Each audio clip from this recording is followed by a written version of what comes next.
Hello friends, welcome to my channel. आप देख रहे मारू ज्ञान। बैंक निफ्टी क्या है और फ्यूचर एंड ऑप्शन क्या है, मतलब कि FNO क्या है। तो अभी हम देखते हैं कि निफ्टी बैंक क्या है। निफ्टी में लिस्टेड बैंक में से मार्केट कैपिटलाइजेशन जिसका ऊपर की तरफ है, वैसे 12 बैंक को निफ्टी बैंक में सिलेक्ट किया जाता है और उसका जो उतार चढ़ाव दिखाता है उसे एक इंडेक्स के तौर पे दिखाया जाता है, जिसे बैंक निफ्टी का इंडेक्स कहा जाता है। बैंक निफ्टी में जैसे हमने बताया कोई 12 बैंक सिलेक्ट किया जाता है, तो वो 12 बैंक जिसमें से कोई मान लो एक बैंक का मार्केट कैपिटलाइजेशन डाउन हो गया तो उसको अनसिलेक्ट किया जाता है, और जिस बैंक का मार्केट कैपिटलाइजेशन ज़्यादा हो रहा है उसको सिलेक्ट किया जाता है। अभी हम बैंक निफ्टी तो समझ गए, लेकिन बैंक निफ्टी के अलावा जो निफ्टी क्या है वो समझना बाकी है। तो जिसके लिए मैंने पहले से एक वीडियो बनाया हुआ है, जिस वीडियो का मैंने लिंक डिस्क्रिप्शन में डाला हुआ है। और एक खास बताना चाहूँगा, निफ्टी या बैंक निफ्टी ये एक इंडेक्स है, ये कोई शेयर नहीं है। तो इसे खरीदने के लिए एक फ्यूचर एंड ऑप्शन के थ्रू ही खरीदना पड़ता है। खास करके जो लॉन्ग टर्म के जो इन्वेस्ट कर रहे हैं उसे, और जो शेयर मार्केट में जो नए हैं उसके लिए मैं खास बताऊंगा कि ये वीडियो मत देखो। अभी हम देखते हैं फ्यूचर एंड ऑप्शन, मतलब कि FNO। कोई भी चीज़ का खरीदारी मतलब कि ट्रेडिंग जो फ्यूचर में करना चाहते हैं तो उसके लिए जो कोई ऑप्शंस हम रखते हैं तो उसे फ्यूचर एंड ऑप्शन कहेंगे। मान लो आपके सामने एक मकान है, वो मकान मालिक मकान बेचना चाहता है, तो वो मकान मालिक मकान बेचना चाहता है, लेकिन हमें मकान खरीदना है तो उसके लिए हमारे पास पूरे पैसे नहीं है। तो हम मकान मालिक को बताएंगे कि हम आपको कुछ पैसे देंगे, मतलब बुकिंग के लिए, और बाद में हम साल के बाद पूरे पैसे दे देंगे और मकान खरीद लेंगे। मतलब ये मकान मालिक के साथ हमने कॉन्ट्रैक्ट कर दिया। फ्यूचर में हम एक मकान लेना चाहते हैं, उसके साथ मतलब एक ऑप्शन रख दिया हमने। लेकिन वही मकान का 1 महीने के बाद आपको पता चल रहा है कि रेट कम हो रहा है, तो आप वो कॉन्ट्रैक्ट जो है वो दूसरे मतलब कोई आदमी को बेचना चाहोगे, और आप थोड़ा मतलब जो बुकिंग वैल्यू जो दिया था उसमें थोड़ा बहुत लॉस झेल के वो बुकिंग वैल्यू आप बेच दोगे। उसके बदले उसका उल्टा भी हो सकता है कि मान लो मकान का रेट बढ़ रहा है, तो अभी जो हमने मकान का रेट बढ़ने से जो हमने बुकिंग वैल्यू दिया था उसको, तो मान लो दूसरा हमको कोई मालिक मिल रहा है मकान खरीदने के लिए, और वो बोल रहा है मैं बुकिंग वैल्यू की 10 गुना वैल्यू आपको दे दूंगा और आप मुझे ये कॉन्ट्रैक्ट दे दो। तो बिल्कुल वैसे ही फ्यूचर एंड ऑप्शन में है। अभी मैंने आपके सामने बैंक निफ्टी के 2 लॉट रखे हैं, जो दोनों लॉट 10 जून को एक्सपायर हो रहा है। जो दोनों लॉट के वैल्यू 35,000 ही है। एक है पुट लॉट और एक है कॉल का लॉट है। तो इसमें जो कॉल का लॉट मतलब कि जो नीचे वाला लॉट है सी का लॉट, उसमें जो 630 है वो बुकिंग वैल्यू है। वो बुकिंग वैल्यू जैसे अप डाउन होता है वैसे हम उसको खरीद बेच कर सकते हैं, और जिसका उसका जो एक्सपायरी डेट है उससे पहले हमको खरीद बेच करना है और उसमें से प्रॉफिट लेके हमको छूट जाना है। मान लो आपने 630 में आज खरीद लिया, और जब आपका एक्सपायरी डेट है उस टाइम आपका 630 से भी बुकिंग वैल्यू कम हो जाएगा।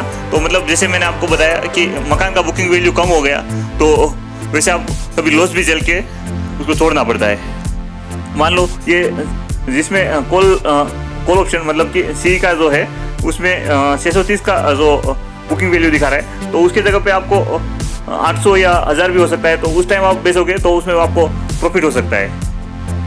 मतलब कि जो बुकिंग वैल्यू के ऊपर जो हमको प्रॉफिट हो रहा है वही इसमें प्रॉफिट होता है, और लॉस होता है तो भी बुकिंग वैल्यू जो हमने जो खर्चा किया है वही लॉस होता है। दूसरा, कई लोगों का सवाल होता है सी और पी दोनों क्या है, दोनों में क्या अंतर है, मतलब कि कॉल और पुट में क्या अंतर है। जो कॉल है उसको हम खरीदारी तब करना है कि मान लो जब बैंक निफ्टी है वो मतलब 35,000 या 35,000 से ऊपर जब बढ़ रहा है तब हम उसको कॉल का ऑप्शन सुनना है, और पुट का ऑप्शन तब सुनना है जब 35,000 या उससे जब डाउन हो, मतलब ज़्यादा से ज़्यादा डाउन हो रहा है तब हम उसको पी मतलब कि पुट ऑप्शन सुनेंगे। तो हमको उसको बुकिंग वैल्यू बढ़ेगा और हमारा प्रॉफिट हो सकता है।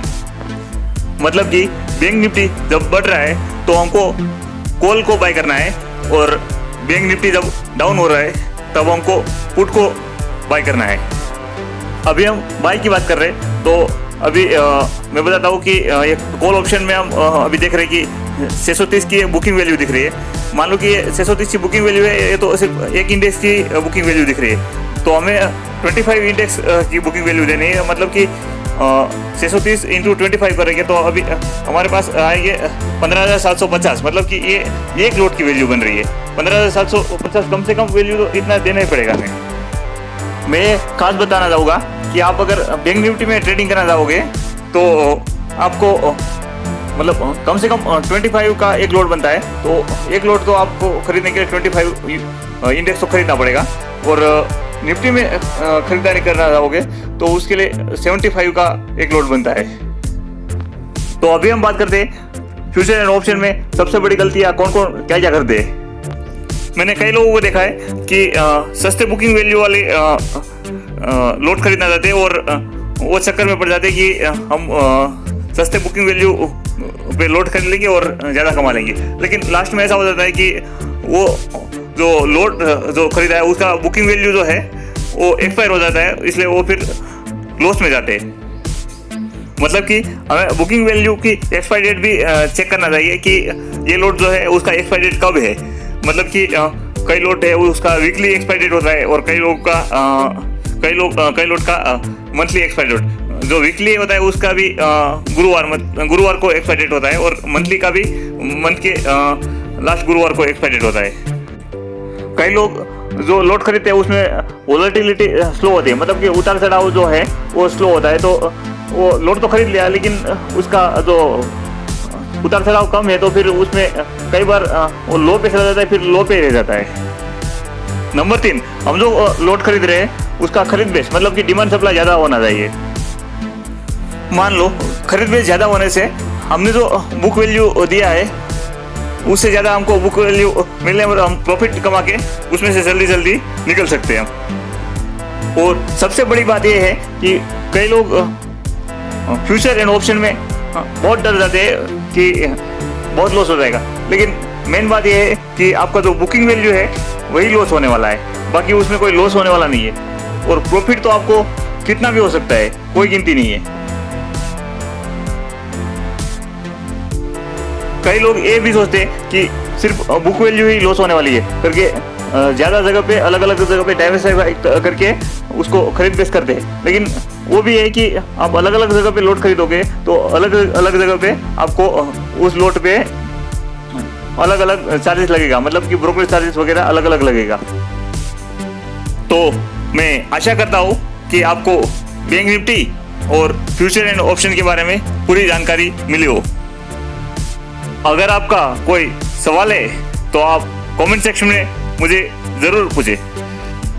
वीडियो पसंद आया है तो लाइक, शेयर एंड सब्सक्राइब करना ना भूलें, और बेल आइकॉन ज़रूर प्रेस करें।